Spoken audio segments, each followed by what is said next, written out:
My sister warned me, "You're too young for this," but when her best friend gave me that mischievous smile, I knew something was about to change forever. I hadn't been back to my sister's place in months. Work, school, and the endless blur of my routine had kept me away, and stepping through her doorway again felt both familiar and strange. The walls smelled faintly of coffee and cinnamon, and her voice carried from the kitchen, bright as always. But it wasn't just her voice I heard. There was another, lower, warmer, with a touch of laughter woven into it. When I set my bag down and rounded the corner, I froze for just a second longer than I should have. Sitting at the table beside my sister was a woman I didn't recognize at first. She must have been in her early 40s, maybe mid-40s, with dark hair touched by strands of silver that caught the light in a way that seemed intentional, almost elegant. She had the kind of presence that makes a room feel smaller, not because she tried to take it over, but because she didn't have to. My sister looked up, grinning. "Finally! You decided to show up." Then she gestured to the woman beside her. "This is Elena. My partner in crime, practically family at this point." Elena turned her head toward me, her eyes settling on mine. There was something disarming about the way she looked, steady, direct, but softened by warmth.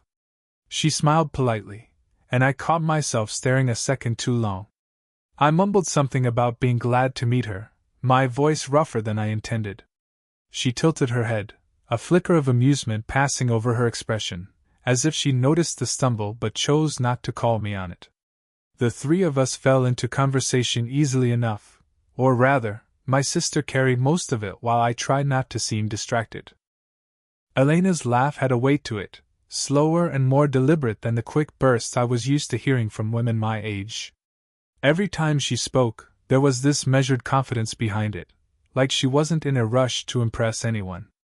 At one point, she leaned back slightly in her chair, and her hand brushed against her coffee cup. I noticed the small, deliberate way she moved, and I realized I was paying attention to details I had no business noticing. My sister, sharp as ever, caught it instantly. She shot me a teasing glance, her eyebrows lifting. "Don't tell me you're already mesmerized," she laughed. I felt heat creep up my neck, fumbling for a defense, but Elena just pressed her lips together in a small, knowing smile. It was the kind of smile that didn't mock or dismiss, it just lingered, gentle and unreadable, as though she was quietly enjoying the moment. And in that instant, before I even had time to understand it, I knew that this visit to my sister's place was going to feel very different from all the others before. The next morning, I woke earlier than usual. Maybe it was the jet lag, maybe it was the faint hum of voices drifting from the kitchen, but something pulled me out of bed before the sun had fully climbed into the sky. The house was still quiet, the kind of quiet that carries the scent of something warm brewing. I padded down the hall, rubbing the sleep from my eyes, and stopped when I reached the kitchen doorway. There she was, Elena. She stood by the counter, hair loosely tied back, wearing a soft cardigan that looked like it had been lived in and loved for years.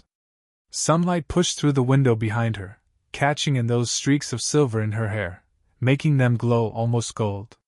She hadn't noticed me yet. Her movements were unhurried, graceful in their simplicity, as she measured coffee grounds, the sound of them hitting the filter somehow louder in the morning stillness. For a moment, I just watched, feeling like an intruder in a scene that wasn't mine. When she finally glanced up, her eyes caught mine. She smiled, not the polite kind she had offered last night, but something softer, as though she wasn't surprised to see me standing there. "Morning," she said, her voice low, carrying the faint rasp of sleep.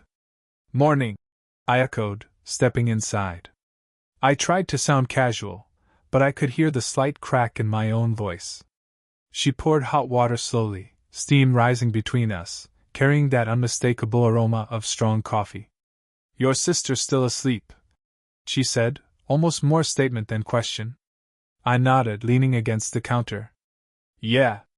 She's not much of a morning person." Elena chuckled, the sound rolling smooth and easy. She handed me a mug a moment later.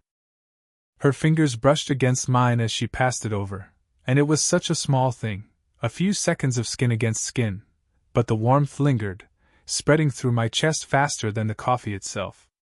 I tried to focus on the mug, on the steam, on anything else, but her eyes lingered on me just long enough to unsettle me in a way I couldn't quite put into words. We talked about simple things at first: travel, work, the books scattered on my sister's shelves. There was an ease to her, the kind of ease that comes from knowing who you are and not needing to prove it. I found myself listening more than speaking, watching the way her hands moved when she described a memory, the way her smile curved slowly as if she savored her own thoughts before sharing them. And just as I was starting to feel that quiet pull again, that sense that maybe this wasn't just small talk, my sister stumbled in, hair messy, yawning dramatically. She took one look at us and smirked. Elena set her mug down and glanced at me, her lips tugging into a smile, not flustered, not apologetic. Mischievous. The kind of smile that said she knew exactly how it must have looked. I laughed under my breath, hiding it behind my coffee cup. But inside I knew something had shifted. That evening stretched on longer than I expected. Dinner had been filled with the usual noise, my sister telling stories too loudly, Elena laughing in that calm, measured way, me chiming in when I could. But when the plates were cleared and my sister finally announced she was heading to bed early, the house fell into a hushed kind of stillness. I stayed in the living room, half watching a muted movie on the television, when Elena appeared again. She carried a small blanket draped over her arm, settling into the armchair across from me. The lamp beside her cast a warm, golden light across her face, softening her features. "You're not tired?" she asked, pulling the blanket over her lap. "Not really," I said. "Guess I'm used to late nights." She nodded knowingly, tucking one leg beneath her. "Me too. Sometimes the quiet feels better than the day." I found myself smiling at that. "Yeah. It's easier to think when everything slows down." We drifted into conversation so naturally it surprised me. At first, it was small things, music, the kind of movies we both pretended not to like but secretly did. But then, almost without realizing it, we began peeling back more personal layers. She told me about feeling restless lately. About how life had slipped into routines she hadn't expected, how the years had passed more quickly than she wanted to admit. Her voice stayed steady, but her eyes carried something heavier, a flicker of vulnerability beneath the calm. "I sometimes wonder," she said softly, "if I've already lived the best parts of my life. If it's too late to start something new." Her words hung in the air. I shifted forward, elbows on my knees, searching her face. "I don't think it's ever too late. Honestly, I feel like I'm barely getting started, and half the time I don't even know where I'm going." She tilted her head, studying me with an expression I couldn't quite read, part curiosity, part tenderness. "You're young. You still have the time to figure it out." I let out a quiet laugh. "Sometimes it doesn't feel that way. Sometimes it just feels like I'm lost in it all." For a moment, silence filled the space between us. Then she reached out, her hand resting lightly on my forearm. Her touch was steady, grounding, her fingers warm against my skin. "Then you're not as lost as you think," she said. The simple contact shouldn't have meant as much as it did, but it sent a current through me, a rush I tried to mask by focusing on the flickering shadows on the wall. Still, I couldn't ignore how her hand lingered there, unhurried, like she wanted me to feel that steadiness she was offering. We sat that way longer than I expected, no rush, no awkwardness. Just quiet, shared air and the sense that we had stumbled into something neither of us had planned for. And when she finally pulled her hand back, I realized my chest felt both lighter and heavier all at once. The next afternoon, the three of us decided to take a walk. My sister had errands to run halfway through, leaving Elena and me wandering down a quiet path that curved through the park near her neighborhood. The late sunlight slanted through the trees, painting everything in warm, fading gold. It was the kind of light that made the air feel softer, like the world itself was leaning toward evening. We walked side by side, not in any hurry, the rhythm of our steps falling into sync.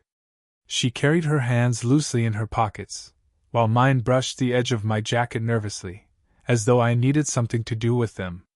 Your sister says you don't come back often, Elena said. Her tone was casual, but her glance sideways carried curiosity. Yeah, I admitted. Life feels like it's pulling me in 100 directions.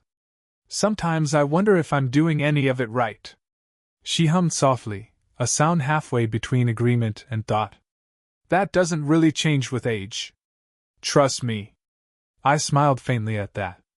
The silence stretched comfortably for a few steps.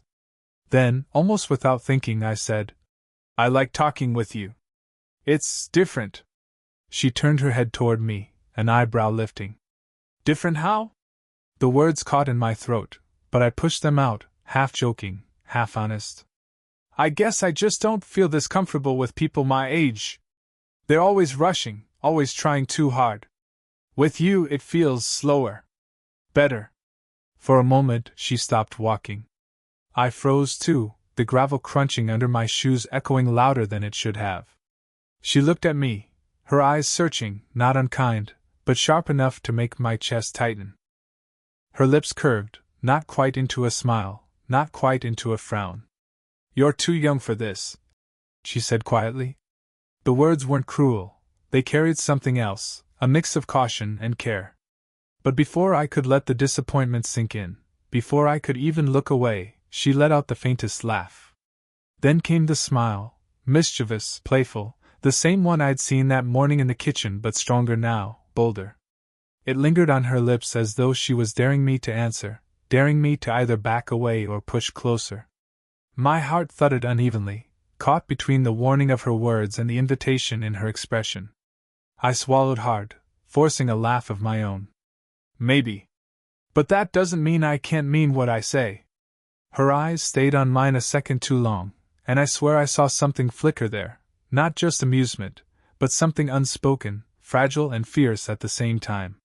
She broke the gaze first, turning back toward the path, her voice lighter now. Careful, she said. You don't know what you're asking for. But the way her smile tugged at the corner of her lips told me she wasn't entirely trying to stop me. And as we walked on, the evening settling deeper around us, I realized the distance between us wasn't measured by years. It was measured by how close our footsteps had grown, brushing against each other on the narrow path.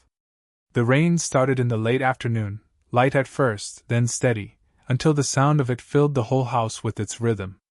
My sister, always restless, announced she had errands to run despite the weather, and after some playful protest from Elena, she slipped out with her umbrella, leaving the two of us behind. The house felt quieter than usual, the kind of quiet that makes you aware of every small sound, the rain against the windows, the faint creak of the couch as I sat down, even the soft rustle of Elena settling beside me with a folded blanket. She spread it over both of us without a word, her hand brushing against my knee in the process. It was nothing deliberate, but the contact lingered in my thoughts long after it passed. We flipped through old photo albums my sister had left on the coffee table, laughing at hairstyles, outfits, the awkwardness of younger years. Elena's laugh wasn't loud, but it carried, warm and low, like it came from a place deeper than amusement. I found myself watching her more than the pictures, noticing the way her eyes crinkled at the corners, the way she leaned closer when she wanted to point something out. At one point, she reached across me to grab a page that had slipped, and the closeness caught me off guard. Her shoulder pressed lightly against mine, her hair brushing against my cheek. The scent of her, clean, subtle, something like vanilla and rain, filled the space between us. I swallowed hard, my pulse rising.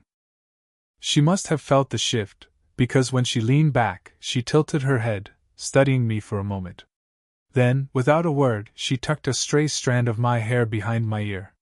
It was such a small gesture, but the way her fingers lingered near my temple made my breath catch. Our eyes locked, hers searching, mine unsteady, and the room felt impossibly still. The silence stretched, waited with something unsaid. My heart pressed against my ribs, urging me forward, urging me to close the tiny gap between us. And for a moment I thought she might let me. But just as I leaned the slightest bit closer, her hand came to rest gently against my chest. Not pushing, not harsh, just steady, her palm warmed through the fabric of my shirt. Her expression was tender, conflicted. She didn't move her hand away immediately, and I could feel the quiet thud of my heartbeat beneath her touch. Not yet, her eyes seemed to say, even if the words never left her lips. I nodded faintly, though I wasn't sure if it was for her sake or mine. The moment passed, but not completely. She withdrew her hand, folding it into her lap, though her gaze softened as though she regretted pulling away. And for the rest of that rainy evening, as the storm whispered against the glass, the space between us felt charged, like a line had been drawn, but only barely. The rain had eased by nightfall, leaving the air damp and cool. The house had gone quiet again, my sister tucked away in her room, the hum of her phone drifting faintly through the walls. I couldn't sleep, so I slipped outside onto the porch, letting the stillness of the night settle around me. The wooden steps were slick beneath my bare feet, and the smell of wet earth rose up with the mist. I leaned against the railing, watching droplets slide down the leaves in the dim glow of the street lamp. It felt like the kind of night that carried too many thoughts. The door creaked softly behind me. I turned, and there she was, Elena. She pulled her sweater tighter around her shoulders as she joined me, her eyes searching mine as though she already knew I wasn't out there just to enjoy the view. "Couldn't sleep?" she asked, her voice hushed, careful not to disturb the quiet. "Not really," I admitted. "Too much on my mind." She stood beside me, her shoulder almost brushing mine, both of us facing the street. For a while, we didn't speak. The silence wasn't awkward, it was heavy, but in a way that felt necessary, like we were both waiting for the courage to say what lingered between us. Finally, she sighed. "I need to say this before it goes too far." I looked at her, my chest tightening. She kept her gaze fixed forward, fingers curling against the railing. "I'm afraid," she whispered. "Afraid of what this could mean. Afraid of what your sister would think, of what anyone would think." Her voice faltered slightly, though she steadied it again. "And I'm afraid of hurting you. Of letting you believe something could work when maybe it shouldn't." I let her words hang there, feeling the weight of them, the raw honesty they carried. And then I spoke, not too quickly, not defensive, but with as much steadiness as I could muster. "You don't have to be afraid of me. I know what I feel, Elena. And it's not some passing thing. It's not a crush, not me trying to chase something I don't understand. I see you, the way you carry yourself, the way you listen, the way you make a room feel different when you're in it. That doesn't feel bound by age to me. It just feels real." She turned to me then, and the look in her eyes nearly undid me. There was conflict there, yes, but beneath it, longing. Longing she hadn't allowed herself to name out loud. Her hand moved almost on its own, finding mine where it rested on the railing. Her fingers slipped between mine, slow, deliberate, as though testing whether I would pull away. I didn't. I couldn't. Our hands stayed locked together, warm despite the night air. Neither of us spoke after that. We didn't need to. The silence carried more truth than words could manage.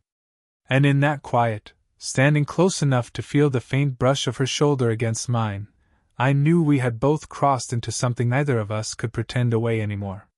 Morning came softly, with pale lights spilling through the curtains and the smell of coffee drifting down the hall. I woke slower than usual, my mind still caught somewhere between the heaviness of the night before and the fragile peace of holding her hand on the porch. When I walked into the kitchen, my sister was already at the table, scrolling through her phone, looking too awake for someone who'd stayed up half the night. Elena stood at the counter, hair loosely tied back, pouring coffee into 2 mugs. The scene felt ordinary, almost painfully so, and yet I couldn't stop noticing the details. The way Elena's hand paused just a fraction of a second before offering me my cup. The way her eyes found mine across the space, as though testing the waters of something unspoken. My sister didn't miss it. She glanced up, her brows lifting ever so slightly, catching the invisible thread between us. "You two seem to be getting along," she teased, her tone playful but edged with curiosity. I felt my throat tighten, unsure how to respond. Elena only smiled faintly, setting her mug down with deliberate calm. He's easier to talk to than you give him credit for, she said lightly. That answer seemed to satisfy my sister, at least for now. She rolled her eyes and turned her attention back to her phone, leaving the air just a little easier to breathe. Later, while helping with the dishes, Elena stood close enough that our shoulders brushed. The kitchen sink gurgled softly, water running over porcelain, but all I could focus on was her presence beside me. At one point I reached for a plate at the same time she did, and her hand covered mine. She didn't pull away. Instead, her fingers pressed gently over mine, warm and steady. It was such a simple gesture, but it carried more certainty than the words we hadn't spoken aloud. I looked at her then, really looked. There was no mischief in her smile this time, no teasing, no half-hidden warning. Just softness, the kind of softness that comes when someone finally lets themselves stop holding back. "We'll figure this out," she murmured quietly, low enough that only I could hear. The promise in her tone sank deep, wrapping itself around the nervousness I'd carried since the first moment I saw her. My chest eased, the knot inside loosening. For the first time, it didn't feel like I was chasing something uncertain, it felt like we were both choosing it, together. When we finished, she dried her hands slowly, then glanced at me with that same smile I'd first noticed in the kitchen days earlier. Mischievous, yes, but now softened with affection. A smile that no longer felt like a game, but like an answer. And in that moment, with my sister humming down the hall and the morning light warming the room, I realized something simple but undeniable. Whatever came next, whatever questions or judgments lingered outside these walls, this, she, was worth holding on to.